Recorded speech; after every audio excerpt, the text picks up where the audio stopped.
అన్ని దాదాపుగా కొలిక్కొచ్చేసిన ఆ రెండు షరతుల దగ్గరే పరిష్కారానికి మెలిక పడింది. ఫైటర్లు డాన్సర్ల రేషియోపై సినీ కార్మికులు తర్జన భర్జన పడుతున్నారు. ఆదివారం సింగిల్ కాల్ షీట్తో పాటు 9-9 కాల్ షీట్పై కూడా చర్చించారు. ఆ రెండు కండిషన్స్ తోటి మేము నష్టపోతామని చెప్పాం అని ఫెడరేషన్ అధ్యక్షుడు అనిల్ అన్నారు. ఆదివారం డబుల్ కాల్ షీట్ గురించి కూడా చిరంజీవికి విన్నవించుకున్నామన్నారు అనిల్. రేపటి జనరల్ బాడీ మీటింగ్లో అన్ని అంశాలు చర్చిస్తామంటున్నారు ఆయన. ఫిల్మ్ ఛాంబర్ నుంచి కూడా మాకు పిలుపు వచ్చింది అంటున్నారు.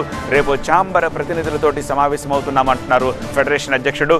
మేం కోరుకున్న వేతనాలకు అంగీకరిస్తారని భావిస్తున్నామని ఆశాభావాన్ని వ్యక్తం చేస్తున్నారు. 2-3 రోజుల్లో సమస్య పరిష్కారంపై ఫెడరేషన్ ఆశాభావంగా ఉంది. వాళ్ళు ఏదైతే రెండు కండిషన్లు ఒప్పుకోవట్లేదు అని వారు అన్నారో ఆ రెండు కండిషన్ల గురించి వాళ్ళు క్లారిటీగా మాకు జరుగుతున్న అన్యాయం ఏంటి, ఆ కండిషన్లు ఒప్పుకుంటే మాకు జరిగే అన్యాయం ఏంటని వారికి పూర్తిగా వివరించడం జరిగింది. సరే, సండేల గురించి మేము ఆలోచిస్తామని కూడా చెప్పాము. సండే వాళ్ళు ఏదైతే అడిగారో 3 సండేలు మాకు కావాలి అని, ఆ 3 సండేల్లో మేము కొన్ని వెసులుబాటు ఇవ్వడం జరిగింది. అది కూడా మేము రేపు అంతిమంగా ఒక మీటింగ్ పెట్టుకున్నామండి. మేము వర్కర్స్ అందరం కూడా ఒక బహిరంగ సమావేశంలాగా పెట్టుకున్నాం. 24 యూనియన్ల సర్వసభ్య సమావేశంలాగా అందరం కూడా ఒక దగ్గర కలిసి ఈ కండిషన్ల గురించి వారందరూ కూడా మా సభ్యులందరికీ ఎక్స్ప్లెయిన్ చేస్తామని చెప్పాము. కంపల్సరీ పెట్టాలి కూడా, అందరికి కూడా తెలియాలని కూడా వారు చెప్పారు. దానివల్ల ఎలా లాస్ అవుతుంది, ఎలా కొన్ని యూనియన్లకు బెనిఫిట్ అవుతుంది, అసలు బెనిఫిట్ కాని యూనియన్లు ఏంటి అనేది కూడా క్లారిటీగా మేము అంతిమంగా ఒకటే చెప్పాము. మాకు దానివల్ల ఎంత లాస్ అవుతాము, దానివల్ల ఏంటి, ఆ లాస్కు సంబంధించిన బెనిఫిట్ ఏంటి అన్ని కూడా క్లారిటీగా వారికి వివరించడం జరిగింది.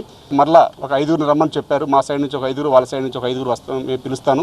అంతిమంగా సమస్య పరిష్కారం చేద్దాం. ఏదున్నా మన ఛాంబరు, కౌన్సిల్ మనందరం కూడా కలిసికట్టుగా పనిచేసుకోవాలి. ఏదున్నా నా దాకా వచ్చి మీరు సమస్య ఇప్పుడు వివరించడానికి ఎప్పుడైనా సరే నా డోర్లు తెరిచే ఉంటాయి అని వారు అసలు ఈరోజు చాలా ఆనందంగా ఉంది. ఎందుకంటే వివరంగా ప్రతి ఒక్క యూనియన్లో ఏం జరుగుతుంది, అసలు ఎక్కడ ప్రాబ్లం ఉందనేది వారు అడగడం మా అందరికీ కూడా చాలా సంతోషకరంగా ఉంది. ఏదేమైనా సమస్య త్వరగా పరిష్కారం కావాలని మేము కూడా ఆశిస్తున్నాం. ఇప్పుడే ఛాంబర్ నుంచి కూడా పిలుపు వచ్చింది. మేము మాట్లాడుతున్నాం ఛాంబర్లో, మీరు కూడా ఛాంబర్కి రావాలని చెప్పారు. కాబట్టి ఏదైనా మరి రేపు మా తరపున అయితే అందరం కూడా ఒక ఐక్యవేదికలాగా ఏర్పడి మాకు జరుగుతున్న అన్యాయాన్ని కానీ మాకు జరగవలసిన న్యాయాలు కానీ అన్నీ కూడా అక్కడ కూలంకుషంగా సభ్యుల సమక్షంలో చర్చించి ఆ 2 పాయింట్ల మీద మాకు సభ్యుల్లో ఉన్న క్లారిటీ కోసం అని చెప్పి రేపు పెట్టుకోవడం జరుగుతుంది. ఆ క్లారిటీ వచ్చిన తర్వాత తదుపరి రేపు ఈవినింగ్ కానీ ఎల్లుండి కానీ మరలా ఇక్కడికి పిలుస్తా అని చెప్పారు. నిర్మాతల్ని, ఛాంబర్ని, భరతభూషణ్ గారిని, ఛాంబర్ పెద్దలను అందరినీ పిలుస్తా అని చెప్పారు. మాకు రేపు వేతనాలు వస్తాయని మేము భావిస్తున్నాం. ఏదైతే మేము అడిగామో చాలా ఫ్లెక్సిబిలిటీగా, చాలా ఆశాజనకంగానే ఉంది.